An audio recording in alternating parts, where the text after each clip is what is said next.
Kyrie's leverage reportedly with the Brooklyn Nets is that if he doesn't re-sign a deal in Brooklyn, then Kevin Durant will ask to be traded. Because let's be honest, Kevin Durant deserves better than being swept out of the first round of the playoffs. At this stage of his career, coming back from what he's come back from, playing basketball at the level that he plays basketball at. So, but my question is, who does Kevin Durant have to blame? You can't blame the Nets on this one. Like, I'm not taking himself sides for leaving Golden State, who can't blame just won the Nets the championship. The Nets are all in. Oh, they spent the money. You can't blame the Nets. Yeah, but the Nets are all in. And if I'm not mistaken, go ahead. I was gonna say, if I thought this was Kevin Durant leading this chart, so the Nets are all in. They're all in. They're all in with a player who's threatening to walk and another player who we don't know when they're actually going to play. So and then a bunch of role players. Nick Claxton might not be back. Bruce Brown could go get paid. Like, I don't know what their roster is actually going to look like. Let's be honest. The fact is, Kevin Durant is an older player now. How many years does he have left playing at this elite level? Now, he might do a LeBron and play 5 more years at this great level. Okay. But I don't know. He already missed a lot of time with injury last year. For him, looking at it and given how much he wants to win and how competitive he is, he might, or this is what they're saying, and this is what apparently the leverage Kyrie has is, if Kyrie walks, KD will want to be traded out there. And the rest of the NBA has caught attention. I don't know if you saw Dame Lillard's Instagram story the other day. Dame Lillard posted a Photoshop pic of KD and him in Portland Trailblazers jerseys, which Yusuf Nurkic also tweeted out. Okay, that sounds great. Yeah, so it's clear the players around the league, for him though. The players around the league think that KD could become available. Listen. What does Portland have? What do they have? Well, they just had the number 7th pick in the draft, I guess, if Brooklyn want to go to a full rebuild, but then they got to find some salaries to fill it up. Okay, so. No, that's what I'm saying. So, all right, they got the 7th pick in the draft. That's what? I don't know, $6-7 million. What is that? $6-7 million. Yeah. KD's got to be making what, 35-40 million or something? Yeah. So let's fill this out. Let's go through this mental exercise. Let's fill this out. Okay, how are we going to fill this out? Well, they have Eric Bledsoe's almost $20 million a year contract, which is always good fun. Let's just take that back because that's what we want. Let's just take that back. That's a good trade. Come on. Let's be honest. I'm not saying he's going to get traded to Portland. I'm just saying if the fact that the players are acting like this, it must mean that there is some possibility that KD could want to leave Brooklyn. Now, I'm not saying Portland is where he's going to go. I'm just saying that he could ask out. Do you think that that's outside the realm of possibility? KD asking out of Brooklyn if Kyrie Irving does not return and Ben Simmons is still injured or unable to play for whatever reason. Okay. Lots of players ask out. And what do you mean? And okay, he asked out. Okay, great. And so let's get okay. If he's the ask out, we're talking about you're going to get an elite all-star player back. You're talking about an Anthony Davis, a LeBron James. You're talking about a Damian Lillard. You're talking about Paul George. You're talking elite level players. Jokic. You're talking Joel Embiid. That's what you're going to get back. That's what you're going to get back. Now, the question I'm asking you is, do you see... Okay, so if he asks out, yes, do I see it? For what? To win. He's already won.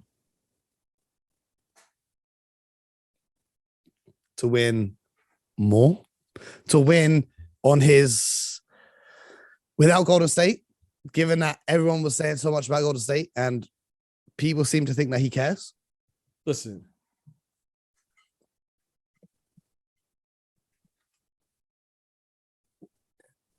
I'm going to give this young man the respect he deserves, Kevin Durant. Kevin Durant made a choice.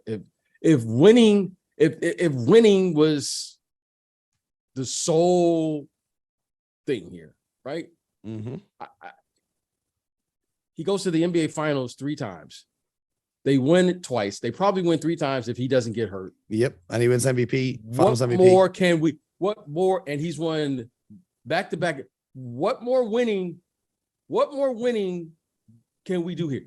We're talking about perfection almost. They were perfect. Okay. Yeah. There's nothing else to talk about. He had another challenge, which you don't have to agree with it, but you got to respect it. He's earned that, right? Mm-hmm. He's done what he did. Now we have to take on that responsibility. No one said this was going to be easy. So if winning was first and foremost,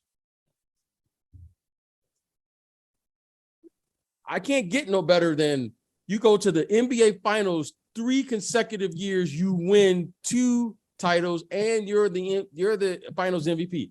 What else can be said here? We have to give him his respect. We can't. I did not disrespect him for a second. Hey, I hope Kevin, the what he's looking for, whatever he's looking for, I'm gonna respect it. That's his decision. I can have, if he asked me, I would give him my opinion, but it doesn't require to give him my opinion. I'm gonna admire him. I'm gonna admire his talent. I'm gonna respect what he's done. I'm gonna respect what he's doing, and he saw a challenge that he needed. Now let's take on this challenge and keep the train moving. That's all we can do, because the Nets are in, the players are in, everybody is in. Well, unfortunately, two of the players. No. Unfortunately, the year before, Kyrie got hurt. Unfortunately. Yep. Harden was hurt as well. Unfortunately, Harden was hurt as well. Unfortunately, he stepped on the line when he made the hit the 2 2 instead and of a half. 3. Yep. Okay. Unfortunately, that's the way about. And then unfortunately, he got hurt. He got hurt again this year. COVID and all those things. And whatever happened. So now I'm going to respect the fact, because we know he and Kyrie have the talent, but they got to put it together. Yeah. So I'm going to look at those two and say, okay, those guys are going to figure it out. I don't know if they will figure out in Brooklyn. And this is why the media talk is the offseason media. These are things what happens. Our friend Brian Scalabrine said that Boston should trade Jaylen Brown, 3 picks, 2 pick swaps, and Daniel Tice in exchange for Kevin Durant if Kyrie Irving was to walk away. This is what people have been saying. This is what people have been talking about. If I'm Brooklyn and I'm Boston, if I'm Brooklyn, I'm asking for Jason Tatum. Okay, that won't happen then. Okay, that's what I'm saying. He's the best player on their team. Okay, I get why Boston would do that. If I'm Boston, that's what I would do. KD is without question. I'm just being conservative.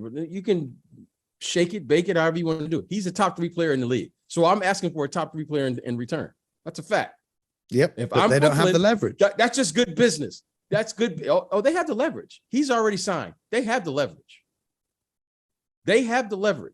Now, if you want KD, it's got to be it. KD's got to do his best for KD. We agree with that. Yes. Brooklyn's got to do what's best for Brooklyn. Yeah. And then that's what we have to, and then somewhere in between what's best for you and what's best for them, you get a deal done. So I'm not mad at that. But if I have KD, if I was a GM and he walked in my office, I would say, okay, KD, I'll move you. I'm going to do what's best for you. Okay. But can you respect this? Can I do what's best for me? I'm respect the fact that you came in and we had a man-to-man conversation. I don't want to trade you, KD. I would prefer to work this out. KD says, you know what? I think this is best for me. Great. Okay, that's it. Now, guess what I got to do? That's just good business. Okay. Well, there's nothing wrong with that. We have to give the great players their respect.